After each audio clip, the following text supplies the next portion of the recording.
Hello and welcome. I'm Charlene Glover, the CEO of We Need a Village Again. We are better together, WNAVA.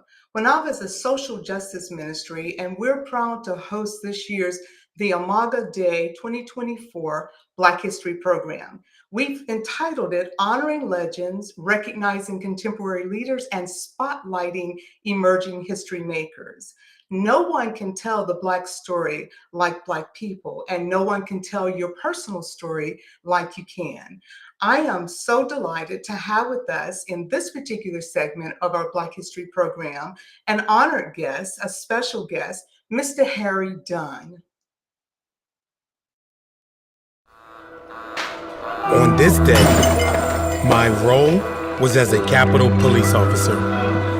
I'm Harry Dunn, and that meant putting aside who I am, a father, a Marylander, a Democrat, because I swore an oath to protect our Constitution, to protect our democracy. It's what allowed me to protect some members of Congress who I knew were bigots, who helped fan the flames that started all of this. I put country above self. The problem is, a lot of them didn't. Some of the same people who stood behind us when we protected them went back on the floor of Congress and stood behind Trump. They voted to acquit him. And worst of all, they denied the violence and trauma that led to the death of some of my fellow officers. I couldn't stand by and watch. I had another role to play. I used my voice to speak out, to get into good trouble. And a few weeks ago, I left the force after more than 15 years of service, so that today I can announce I'm running for Congress. We can't ever let this happen again. And you've heard it from Trump himself. He is hell-bent on finishing what he started this day. I'm stepping into a new role today, but I can't do it alone. I believe every one of us has a role to play in this fight. So join me. We've got a democracy to protect.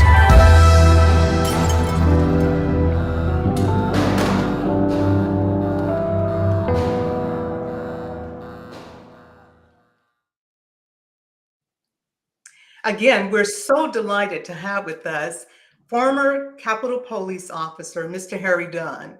On January the 6th, Mr. Dunn defended our nation's leaders and the seat of our democracy. He's an American hero. In 2022, he was awarded the Congressional Gold Medal. And on January 6, 2023, President Biden awarded him the Presidential Citizens Medal.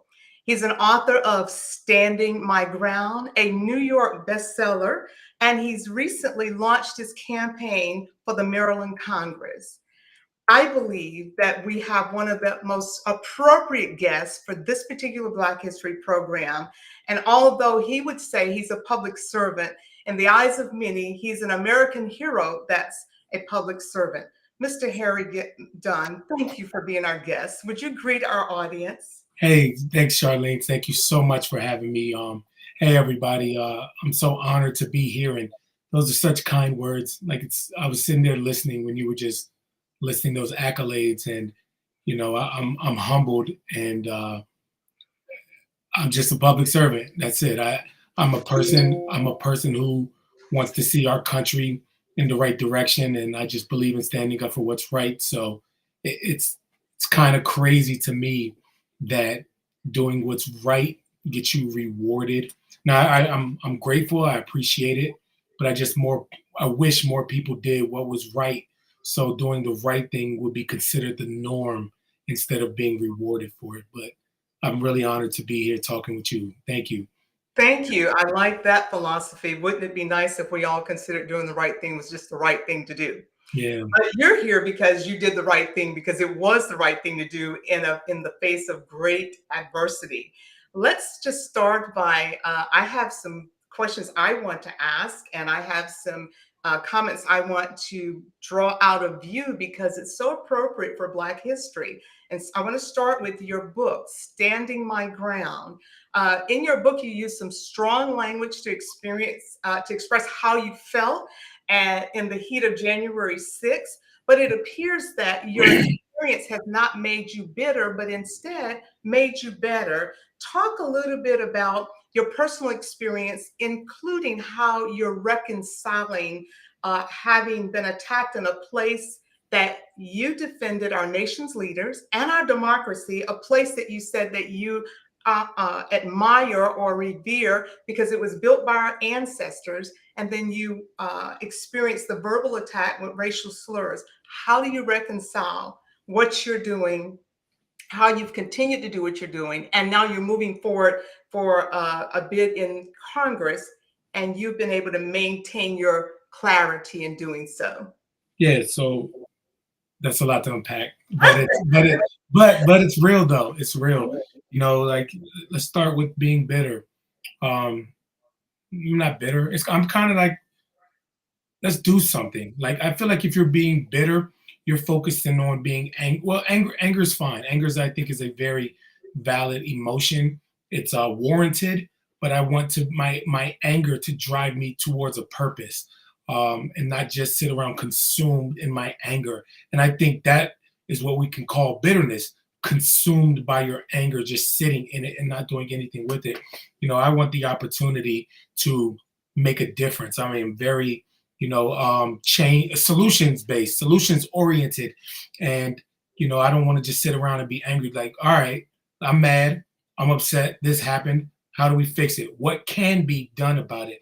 I love the phrase, until there's nothing that can be done, there's always something that can be done. So I'm looking for my next something to do. And running for Congress, there was an opportunity where one of the current congressmen that represents Maryland's 3rd District is retiring from Congress. And that creates an opportunity to get a seat at the table. And there's no guarantee that I'll win. But, it was funny when I was debating the whole process of whether I'm going to run or not, I was looking for reasons why I should not do this. Because who in their right mind runs for Congress? Like, who wants to be embedded in that world? But in looking for reasons not to, I continue to find reasons why I should do it. And I going back to me being solutions oriented, I couldn't live with myself if I didn't do it. And I think that's what it comes down to. You have to stand on your principles. You have to stand on your morals. Find something that's bigger than yourself. Replace me and just let me continue to be a public servant, be a vessel, so to speak, for people who have ideas like me, who want to fight for this country, for this Constitution, for the democracy that we have. That's all I want to do, is to continue to fight and not empower people, because this is, selfishly, this is a personal thing for me. And like I said, if nobody supported me, I would still be doing it, because I'm standing on my morals, I'm standing on my conscience, and doing what I think that is right. But I think that when you decide to be a public servant, you are other people conscious as well. So there may be some self-motivation, personal ambition, but you are obviously thinking about how you can serve other people. No. Not when it comes. No, I agree with that when it comes to public service. But as far as like personal ambition, no, I respectfully and humbly, those things that you read about me, that wasn't ambition. That just came along because I did what I thought was right to do.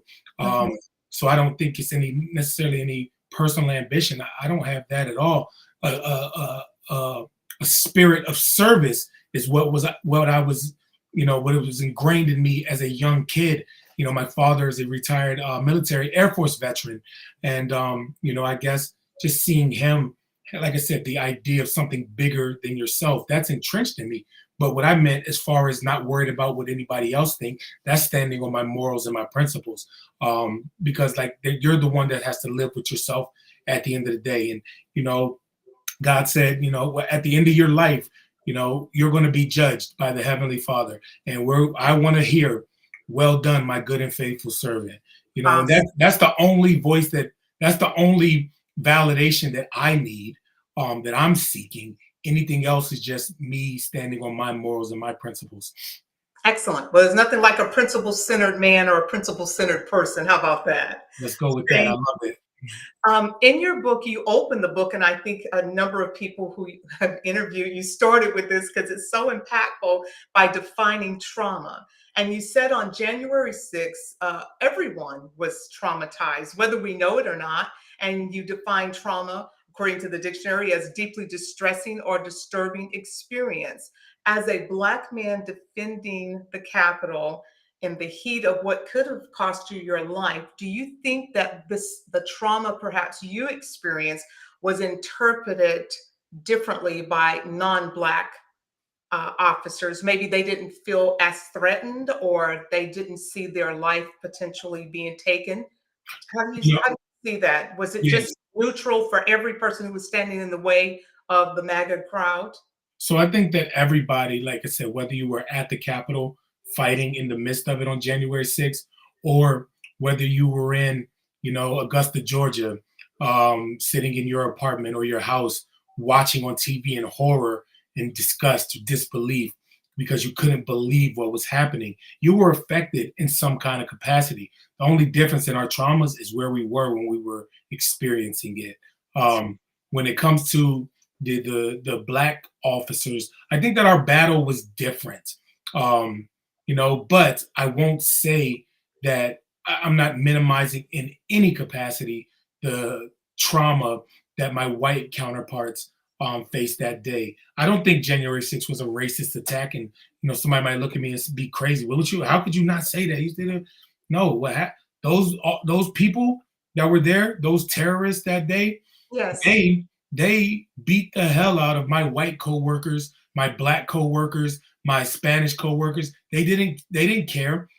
Anybody that was in their way was a threat to them, and they attacked them savagely and viciously. So that's what I mean when I say I don't believe that it was racist based. Sure. However, when they did see Black officers, they reminded us that they knew we were Black, and that with the insults of the racial slurs and everything in that capacity. So I think it was a different battle that day. So while we got, they called officers, traitors, no matter who they were, but the N word was created as a weapon, and and they used that weapon in addition to the flag poles, to the pepper spray, to the baseball bats, to the riot shields, and they used words too that day. And a lot of people don't understand. A lot of people in the Black community understand what that word meant, and that was just a different battle that we had to fight that day. Wow, that's powerful. Going away from there, you've talked about therapy, so on and so forth, but it seems like one of the powers that you have is that you've been able to talk about it. And so I'm sure every time you talk about it, it perhaps help you work through the emotion of it, or maybe the strength of the pain lessens because you're not bottled up on the inside. Are you able to help some of your fellow officers just in talking it out, giving them a safe place to express their pain and anguish from January 6th? A lot of people, whether it's an officer, whether it's one of my colleagues, a lot of people deal with their trauma like out of sight, out of mind. So a lot of people don't like talking about it. I'm one of them individuals that ain't going to shut up. I got something to say, and like I said, I don't care if I'm talking to this wall. I'm gonna say what I gotta say. Mhm. And especially when individuals are saying the opposite or trying to lie about what actually happened that day, I'm for sure going to speak up. And I encourage, my story is my story. If you could ask 100 different officers from the Capitol Police, from the Metropolitan Police Department, what happened on January 6th, and you'll get 100 different answers. I don't pretend to speak for any and everybody. I saw what I saw. I went through what I went through, and that's the way I felt the way our country was attacked. Oh, But I encourage everybody to speak out. Some people deal with stuff in silence. Honestly, some people aren't bothered at all by it. Some people don't see it's a big deal. Even people that may have been there.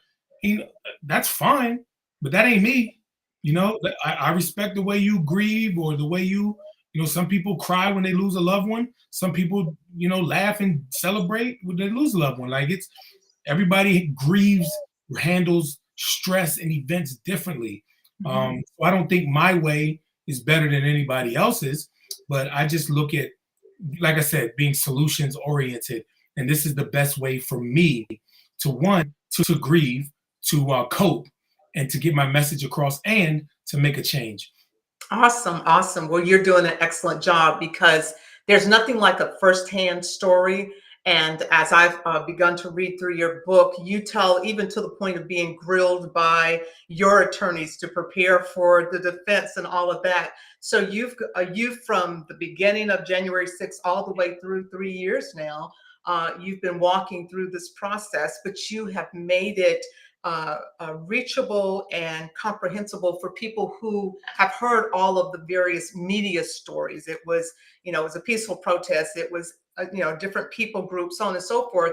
But you're telling the story from a firsthand, your experience. But you're not just telling the story to tell the story. You're letting us get an inside look at what the peril that our democracy is also in. And I think that's very noble. And also giving a oh, thank you, and also giving a a history moment. Like this is Yes. one of the darkest days in our history, and especially like you said, when you have people out there, like you said, saying it was a tour or saying it wasn't a big deal. We don't want that to be in the history books. We don't want those lives to be in the history books. And when you have an opportunity to set the record straight, so to speak, you better stand up and be quiet. I mean, and speak out and not be quiet. Um, History remembers the winners, and that's unfortunate. But the winners get to write history. And one thankful thing is the good guys won that day. As Yeah. ugly as it was, um, the democracy still stands Yes. for now. Yes, yes. Thank you for being a part of that. Let me ask you this. What is it that you could say, having been a first-hand experience, a person experiencing the brutal attack of the insurrection on the seat of our capital? What would you say to the American people who have heard various news streams, may not know what to believe? What would you say to speak to their consciousness to say, we are in an urgent hour. This is urgent. This hour is urgent. I don't know how gentle I could be with somebody who doesn't know what to believe. Um, and I say that with as much compassion as I could possibly say it, because we all saw what we saw on that day. And if you choose to believe something else than what you saw, then respectfully, it's willful ignorance to me, because there's no the whether we call it somebody, the former president was being set up or this and that, the violence and the brutality that was on TV, on display, on national television for everybody to see wasn't made up. The individuals chanting "Stop the Steal" that wasn't made up. They breaching the Capitol and marching through it and desecrating it, that wasn't made up. The chants of "Hang Mike Pence," um, they were going to shoot Nancy Pelosi in the head, that wasn't made up. So respectfully, if anybody is not seeing that, I view it as willful ignorance, because we know what we saw, and we just need to keep on hammering it home and pushing back against the people um, who are insisting that it wasn't that big of a deal. Awesome. I read in your book how you deterred some of the mobsters from one of the officers and perhaps one of the legislators while you saw them go and get people out of, I think, Nancy Pelosi's office. And Yeah. there was this big sign over her door, but they didn't seem to see that. Did I understand that the mobsters didn't necessarily recognize the location they were in looking for her? See, that's what I don't see. I don't I don't know what was going on in their head. I The Capitol is huge. And I'll take this sidebar to say that it's such a amazing building. I worked there for 15 plus years, and every day I would make it a mission of mine to walk through and try to see something new, a new crack in this old a stone or something. that building was built by slaves, and then come full circle centuries later, I have the honor and the duty to protect what my ancestors created. And it was just like, you talk about a full circle moment. Like, my God. So that was just a little sidebar, just my adoration of the Capitol building, and our great ancestors that created that building against Mhm. their will as slaves. Yes. Um, but to go back to that, I don't know if people knew where they were doing. I think a lot of individuals, there may be, like I said, there were a few individuals that were there with the intent to take over the government, and a lot of other people there were in unorganized chaos. And I think that's where majority of the people fell that day. So that's why I don't think that's why that many people weren't charged with seditious conspiracy. It was a few that were, because they had plans to overtake and overthrow the government that the Justice Department did uncover. But I think a lot of the people there were just part of the mob, so to Yeah. speak. And whether they knew or whether they didn't know, they knew that entering the Capitol and fighting the police was wrong, and they didn't leave when we told them to leave. So that's the problem. That's the issue right there. Excellent. Well, let me, in light of your admiration for that magnificent structure that was built by our ancestors, what would you say, just looking straight ahead to the audience, and in particularly to Black people, African American people, what would you say to Black people about getting involved, becoming engaged, being informed properly, not on social media, but really being informed so that we can be a part of the decision making, lawmaking process in this nation about how things are handled You without. know, yeah, that's great, and that's a deep and heavy question. I actually feel like we could have a whole just segment about this, but I think that one of the issues is Black people and women, um, people of color, their existence in this country started under oppression. Like our existence started at that. So we're rooted. The foundation of the existence of Black people in America was rooted in oppression. So I think it's easy, and this sucks, easy to fall back into being an oppressed mind state, because there's so much stuff. We made strides, we made leaps and bounds, we have freedoms, right? I mean, I think that I saw a report that even with women, they're still making 81 cents to the dollar. Don't quote me on that exact number, but I know it's not a dollar for dollar. Dollar for Women, dollar. Yes. no, it's not a dollar for dollar. So we still got a lot of strides to make. But I say that, I bring that up to say I understand that it's easy to just succumb to to being oppressed. It's easy to succumb to it, because standing up for it means you have to fight. You have to be willing to get a couple scrapes, get a couple cuts, get a couple bruises, because you're already fighting an uphill battle. Yes. But damn, it's worth it though. It's Yeah. worth it. And I Say that think again. that's It's worth it. It's worth worth it. it. That's what it is. That's why, because it's worth it. You know, I wish I had a magic anecdote, to say, to get people to care, to get involved, but it's just worth it to know that you deserve it, and you're fighting for it, not Yeah. just laying down accepting what is given to you. Go out Good. there and take what we deserve. You're so good at articulating just this whole experience. I want to do something a little bit different. I'm going to give you some keywords, and all you Okay. get to say is one word to define Uh-oh. it, or one phrase. How about that? Okay. All right. Let's see what we can do. This Black will in be fun. America. This will be fun. Yeah, Black in America. Dangerous but fun. Dangerous but fun. Donald J. Trump. Toxic. Toxic. Character. Character. The first thing that came to my mind is morals, right? Moral. But I don't like the way that fits though.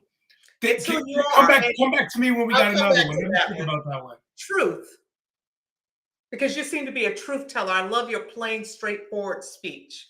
Necessary. Necessary. Accountability. That's one of the reasons you wrote your book, too. Elusive.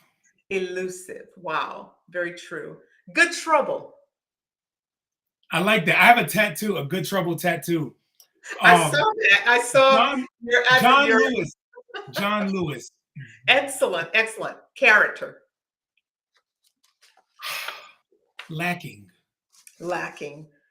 That's most appropriate in the hour we're in, right? Yeah.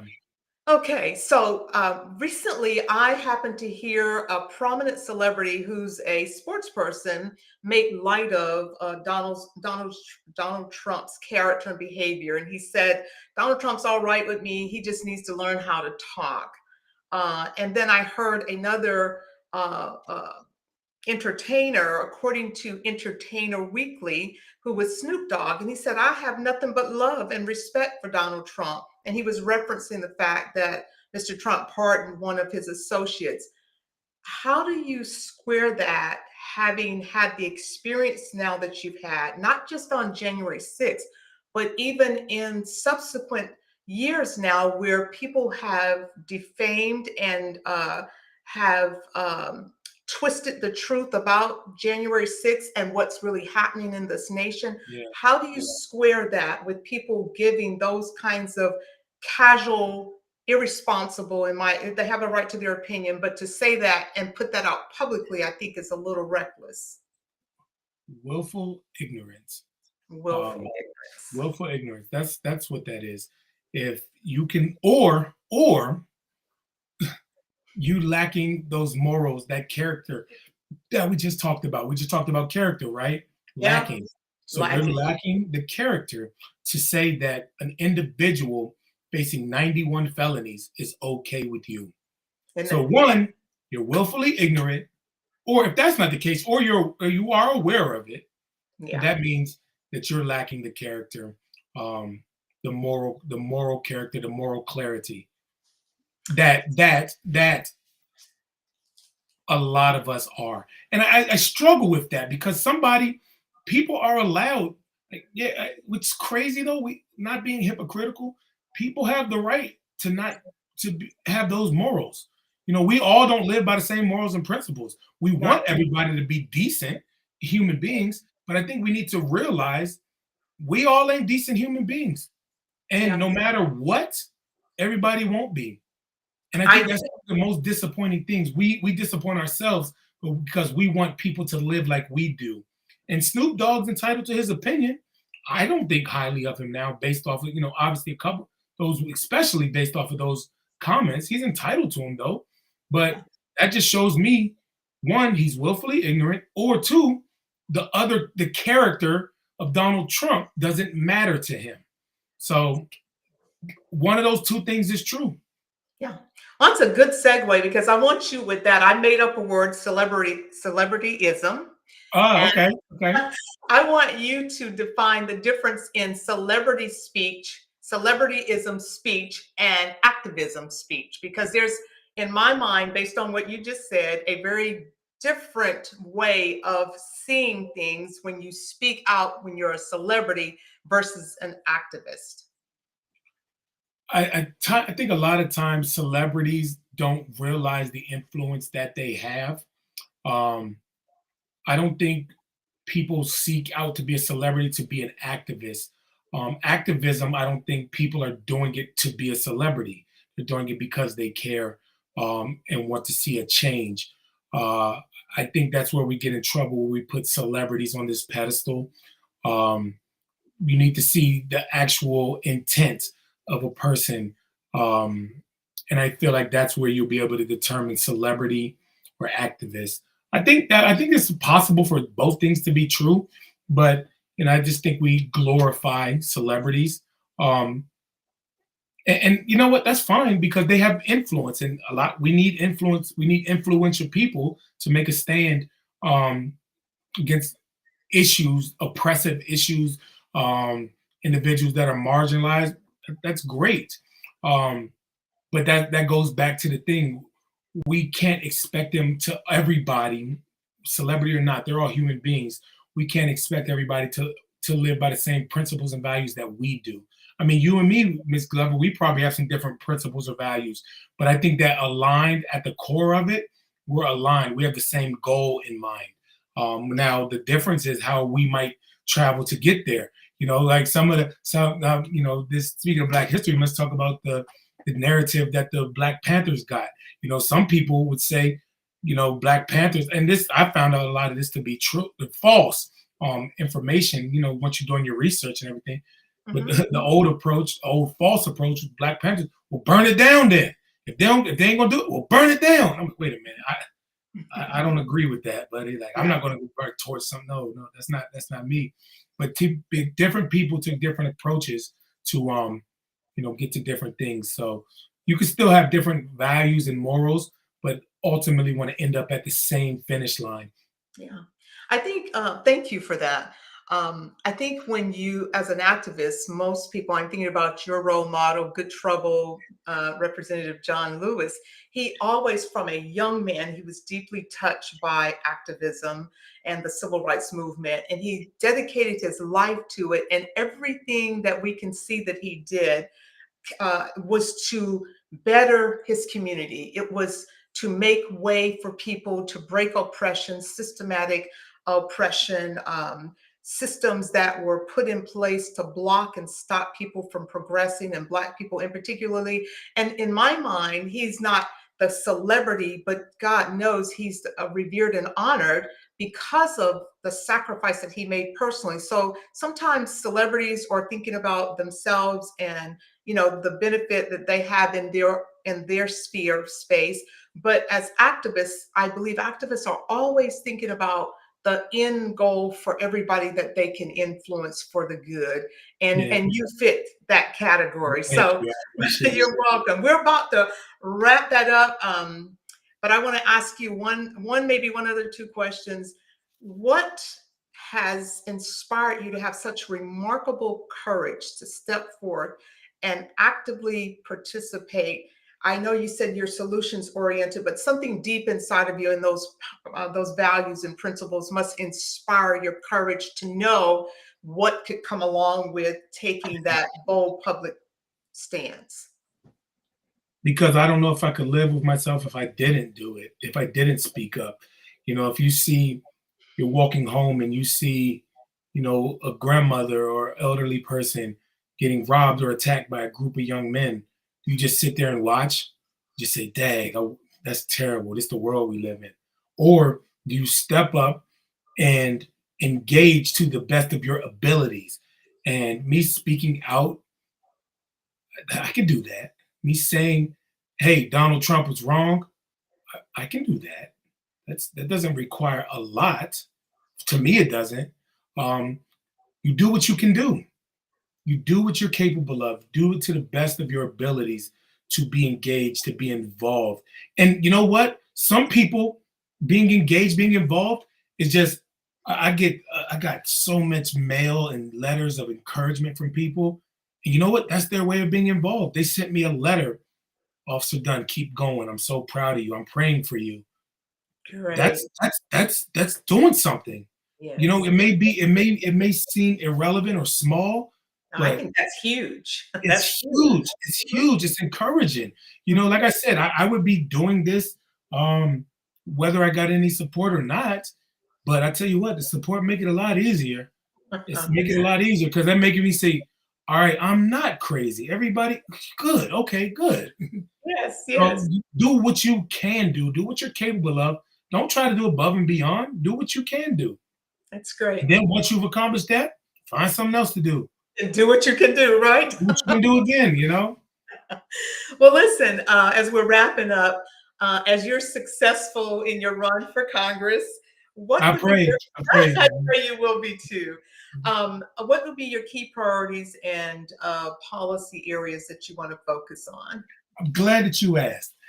So I'm a Democrat. I align with democratic values. I like the idea of common sense, whether that applies to gun reform or I believe in a woman's right to choose. I believe in expanding and securing voting rights, lowering healthcare costs. Um, I believe in Oh, you've those been things. practicing already. You got No, it all. no, that's not even I'm practicing. just kidding. I'm just I kidding. know, I know. But I care. Those things. I have family. I have sisters. I have a daughter. I have a mother. So these issues, they affect me. They should affect everybody. Yes. Um, but as far as a specific agenda, that's not my I don't think a lawmaker should have specific agendas when they go to Congress until you talk to your constituents and ask them what they want. Because if you're really there for the right reason to give a voice to the constituents that you represent, then that's your agenda. My agenda is to listen to the people of the Maryland's Congressional Third District and tell me what you want me to fight for. Because I'm already going in there, like I said, I have democratic principles and values. That's where my morals are leading me. So I'm going to fight for that. But if we're talking about we need more federal funding for roads, we need more federal funding for the local police departments or schools or after school programs, lowering the cost of childcare. That's what we're going to do. That's what I'm going to fight for. Whatever's important to you is important to me. That's very good. Very good. Well, the time is up. Can you believe that? This has been such a delightful interview. Thank Thank you you. for your extraordinary service to our Capitol personnel, to the seat of our democracy. And thank you for being one of our kickoff guests for the Imago Dei Black History Program. I want to close by saying, Mr. Harry Dunn, a public servant and an American hero, you are.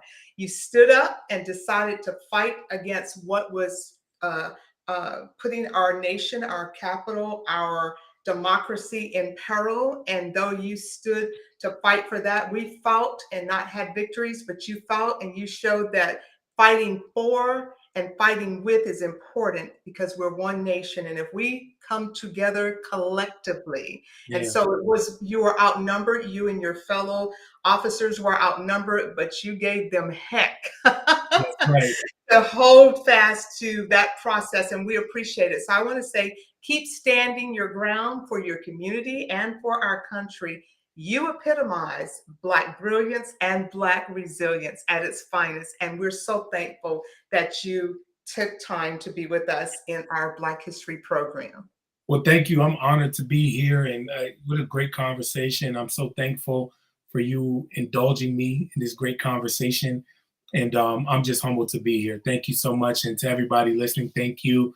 All the love to you. That's a heart. Yeah, My all hands are the real big, though. all the love.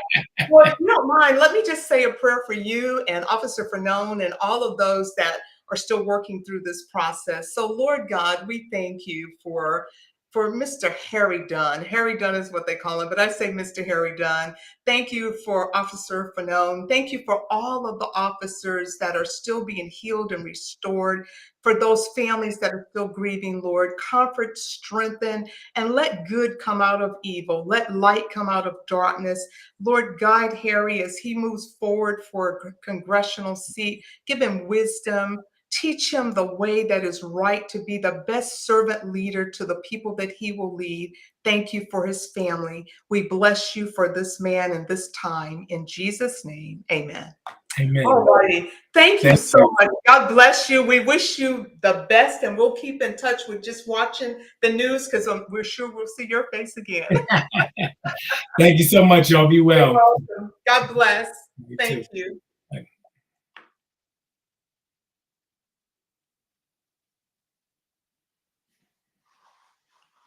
We want to encourage you to get a copy of Harry Dunn's new book, Standing My Ground, A Capitol Police Officer's Fight for Accountability and Good Trouble after January 6th.